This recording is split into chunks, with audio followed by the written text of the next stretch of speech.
All right, how we doing today? Today's video, first off, is day 3 of our series. Like I said, I'm gonna be trying to post every day. The first 2 days was a little tricky. On the channel, I uploaded the first video. Was gonna be a 20-minute 2-day special.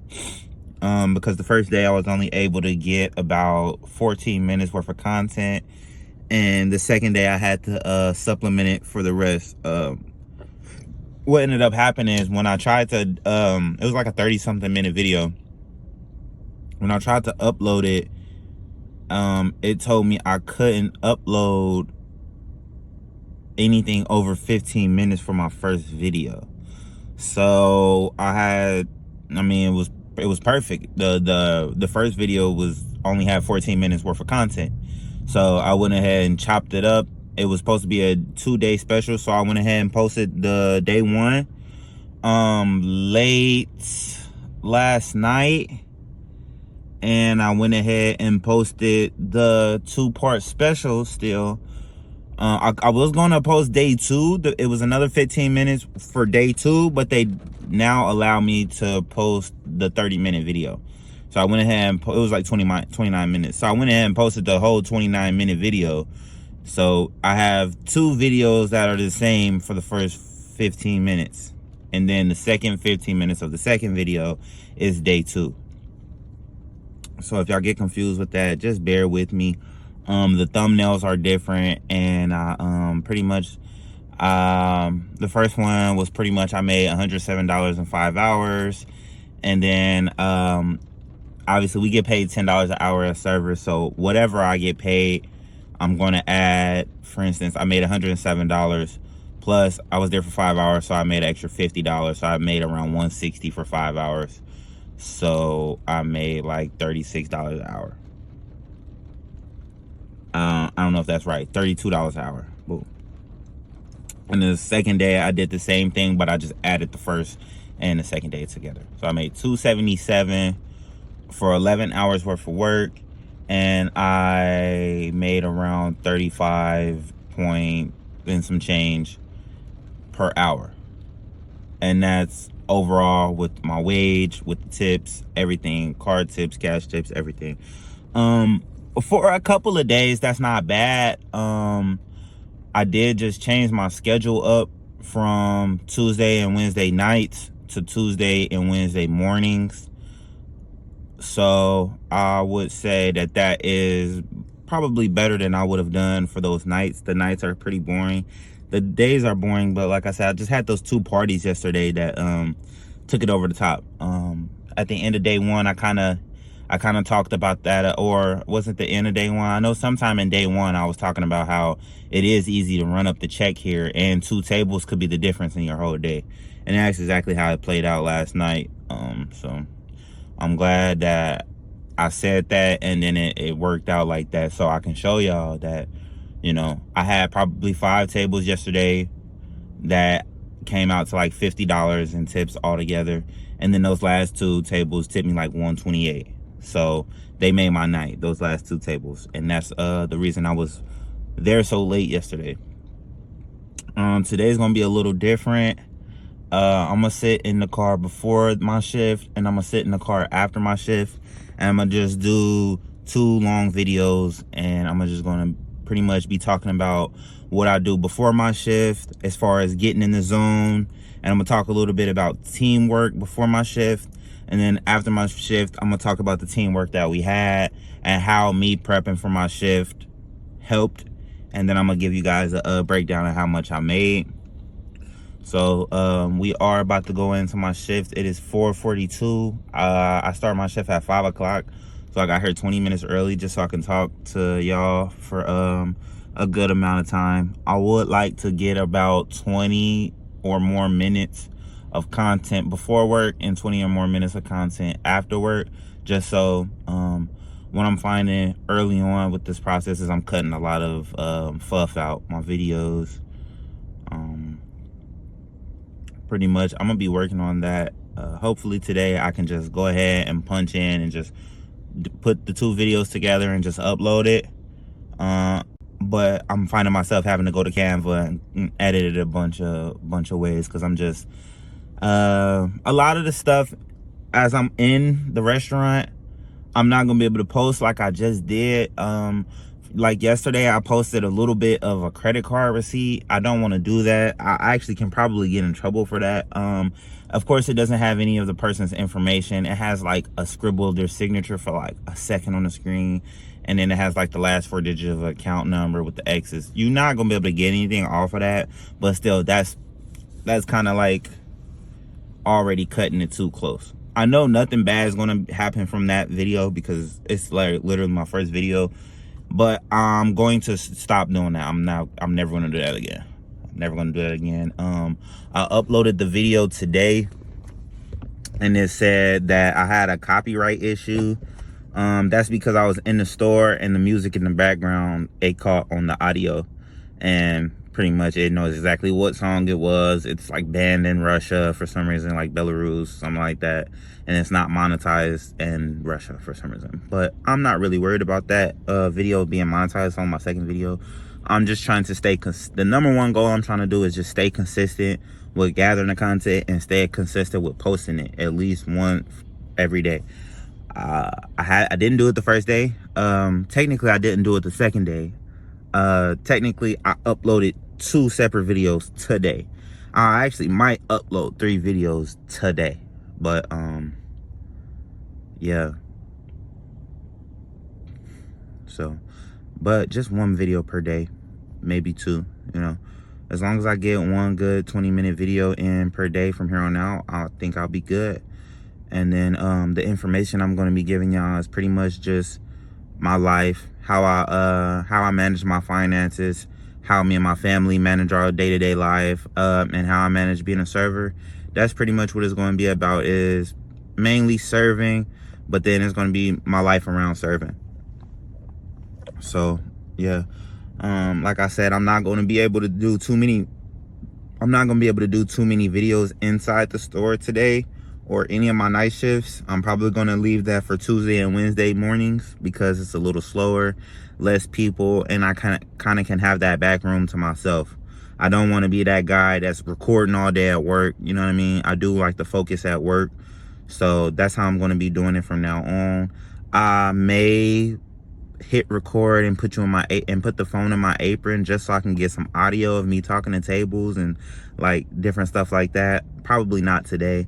If any of you have any questions on how I talk to tables, or if you're scared of how you can talk to tables or anything like that, just go ahead and leave a comment and I can show you guys a couple tips. Like I said, I've been doing this since I was 17. I'm 28 now, so I have about 11 years of experience as being a server, and I caught on really early. I was one of the best servers at my restaurant when I started, and within a couple months. So yes, I'm one of those people that's just really good at serving. I love serving people. I love making people happy, and I don't really know any job that you can go to work 30 hours a week and make over $1,000 a week, and it's kind of a free, like, I'm not going in there and doing any calculus. I'm not performing heart surgery. I'm not lifting 100 pounds and throwing it. I'm not out in the weather. I'm not crawling under crawl spaces, fighting raccoons and scorpions and to try to hook up cable, you know. No shade to anybody that's doing that, because that does have a advantage over serving, as in it's not mental. You can just know, okay, I gotta do this. This is my one task. I can focus on that. Some people like focusing on one task, and that's okay. Me personally, I like to have a light load and I can focus on many tasks because my mental load can handle that. It's not really pressure. And that's where a lot of people they fail at in serving, is that they fall under pressure. I kind of thrive under pressure as a server, because it gets to a point where I can't talk to any of my coworkers or any of my friends that I may work with. I can't chat too long with my tables, so I'm not, you know what I mean? I can get them exactly what they need, make sure they're having a good experience, and I can leave. I get an autopilot and I find that zone. I find a good flow, and I'll stay in that flow for the whole rush. getting in the zone for serving, getting in the right mindset to go in here and serve. As you know, in my first two videos, when I'm in the store, I have a completely different vocab. I have a different complete tone, voice almost. I call that my serving voice. So some people do serving voices, some people don't. I think I was a little bit nervous because I was recording. And so, you know, my first time in front of a camera, I want to be, you know, direct. I want to look polite. I want to, you know what I mean? It's just a little nervousness comes in with it. I don't talk like that to my tables. I usually talk like this, just a pretty simple tone. I talk clear, make sure they can hear everything. You know, make sure you don't have to repeat yourself too many times. I'm in Florida, so there's a lot of non-native speakers. So you got to make sure you can also speak without your mouth, as in hand gestures. Can I get everybody something to drink? We have Pepsi products. I'm going to go ahead to start with the ladies, you know what I mean? Look at them in their eyes and stuff like that. And getting in the mental zone for that is not a lot if you're used to it. It can be a lot if you're not used to it. A lot of people don't know how to fake it, or they say they can't be fake. Being a server, you have to be fake. I apologize, you have to be fake. What I mean by fake, I don't mean ingenuine. If you're a good person and you have to try to be fake, how can I say this?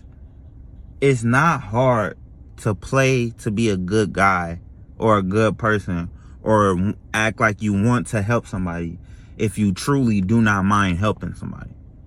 So I'm a server wherever I go, whether I'm serving or I'm not serving. Whether I'm at the store and it's maybe a lady where her kids need help. You know, I'm always willing to extend my help in something that I can help in. You know what I mean? If I'm available to help and I have the means to help, I don't see, especially if it's something real quick, I don't see why I wouldn't help. And that's kind of how all my family is. And you know, non-ironically, a lot of my family are good servers. So that's just a thing. We understand how to please people. That's just a trait that most of my family have. And yeah, so it's not very hard for us to get in the mindset of, all right, I gotta go help some people. Getting in the mindset of a server. Now there's another thing, getting in the mindset of being a good teammate. Now this is the thing that separates the people that I like working with versus the people that I don't really care to work for. Okay. When I come into work, it's 4:51 right now. When 4:58 hits, when it hits 4:58 in 7 minutes or 6 minutes and 20 something seconds or whatever the case may be, I'm going to be in there already 2 minutes before I have to clock in, and I'm going to scope out the scenery. If I can see my teammates running around rushing, they don't really make eye contact and say hi, like they're already busy, then I know exactly what I need to do. I'm gonna go ahead and get myself together, put my apron on, clock in.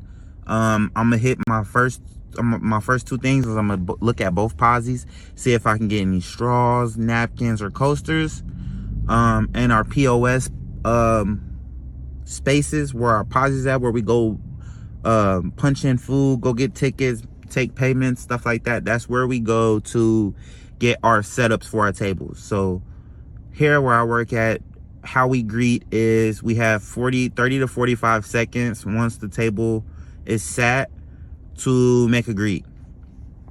So we greet with coasters. We put the coasters on the table, one coaster for each person. That's how another server can tell that that table has been greeted, or that's how a manager can tell that that table has been greeted, is by the coasters. That means that the coasters are down and the servers should be in the back grabbing drinks for that table. What I do to cut time is I get, what else are they going to need? If I'm going to if I'm putting coasters down for a drink, I should probably also grab a straw. So I make sure straws are by the coasters. So if I have a 2-top, I grab 2 coasters, I grab 2 straws. I also grab 2 napkins. I don't grab a pack of napkins. I don't grab a thick thing of napkins.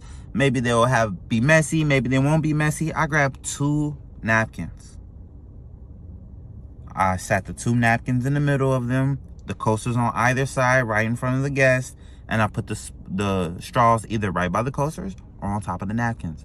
I don't really think that matters. This isn't super high dining. There's not a specific place for everything, although some people may argue. I know a lot of veteran servers are like, oh yeah, that is technically a place for that because they are fine dining specialists. Great for them. For me and where I work, it doesn't really matter where you put the straws. You could put the straws on top of their freaking heads. I don't really know, but listen, the straws go on the table, the napkins go on the table, the coasters go on the table, but only 2 napkins. 2 reasons for that. You never want to waste napkins. That's wasting costs for the store, and you know, there's no reason to waste costs for a store. The more you waste costs for a store, the more that the store loses, the less food they have to, the less money they have to go buy food. It's a big chain that eventually goes and hurts your pockets. Always think like that. Never waste anything of the companies. That's a bad thing. If a manager sees you wasting a lot, they're probably not gonna schedule you.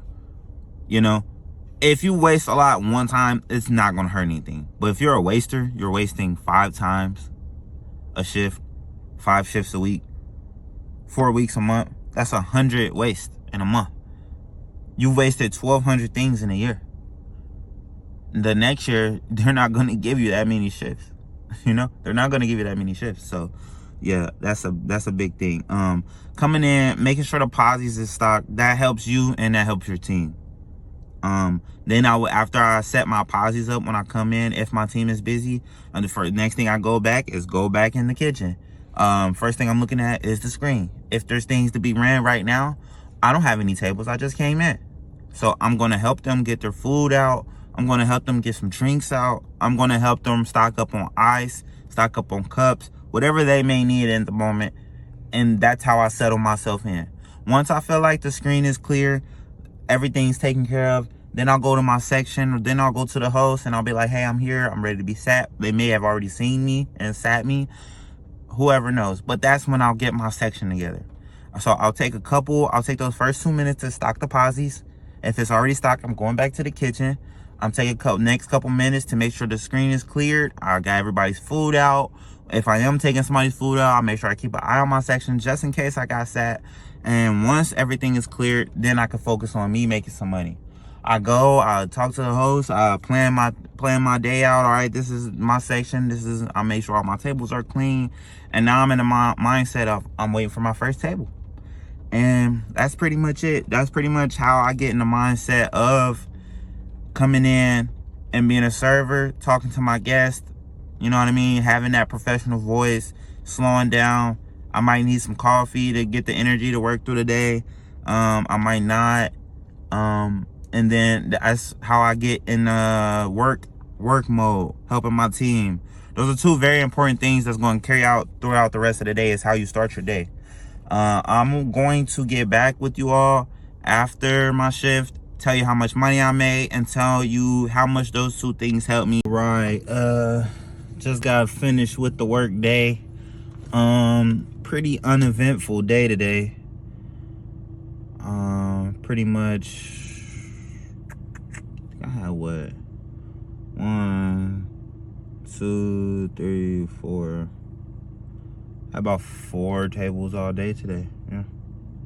Yeah, I have 4 tables all day today. And I made $55 today in tips. I was there for 4 hours. The wage is $40 for 4 hours plus $55, so I make $95 in 4 hours, almost 100. So that's about $25 an hour. Not bad. I mean, it's not bad. But I mean, if you're gonna come out to work, you want to make more than $55. But that just goes to show you a couple of things. It goes to show you how the mornings can be more beneficial than a night shift. I was saying earlier pretty much that I was happy that I switched my shifts over from Tuesday and Wednesday night, and I'm getting them to the AM shifts on Tuesday and Wednesday, and I'm making more money with that. And that just checks out. That just further shows you that that's true, being that I only made $55 today. You're gonna have days like that. And so today is Thursday. It's the day before, it's the 13th of February, so it's the day before Valentine's Day. It's the day before Valentine's Day. And so the Valentine's Day weekend is Saturday. So people are usually going to be doing stuff on Saturday, but you got those people that do stuff on Valentine's Day, which is tomorrow. I work a double tomorrow, so the $55 I made today, I'm not even going to think about that after Saturday, because I'm going to have 3 shifts. So I work a double tomorrow. That's 2 shifts tomorrow, and then I have a shift Saturday night. So I got a Friday morning, Friday night, and a Saturday night. All 3 of those shifts are going to be Valentine's Day shifts. So I'm not worried about my tips. I'm going to make money tomorrow, all day tomorrow. Yeah, so I mean, as a server, it just comes with it. I made $55 a day. Sometimes it happens. I wasn't overworked. I pretty much, we went in there and we, you know, messed around for 4 hours. You know, I had a 6 top, I had a 4 top, and I had 2 tops. No, yeah, I had 2 tops, a 6 top, and a 4 top. And that's it.